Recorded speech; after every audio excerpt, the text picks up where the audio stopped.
जरा video वेखियो, video वेख के मैनूं दस्सिओ कैसी लगी वीडियो।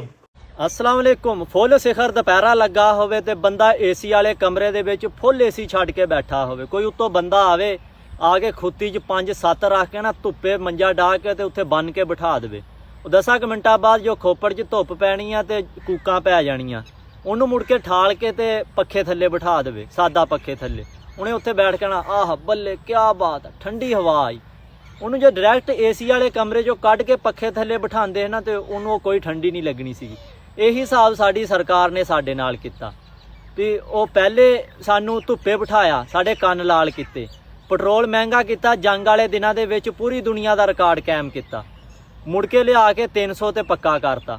ਉਹ 265-70 ਤੋਂ ਚੱਕਿਆ ਤੇ 300 ਤੇ ਲਿਆ ਕੇ ਪੱਕਾ ਕਰਤਾ।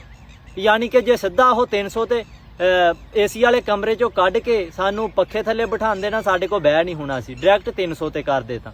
ਉਹਨਾਂ ਨੇ ਪਹਿਲੇ ਧੁੱਪੇ ਬਿਠਾਇਆ, ਫਿਰ ਲਿਆ ਕੇ ਸਾਨੂੰ ਪੱਖੇ ਥੱਲੇ ਬਿਠਾ ਦਿੱਤਾ। ਹਾਲਾਂਕਿ ਪੈਟਰੋਲ 200-250 ਨੂੰ ਵੀ ਜਾਵੇ ਤੇ ਤਾਂ ਵੀ ਕਾਫੀ ਬੱਚਤ ਹੁੰਦੀ ਆ।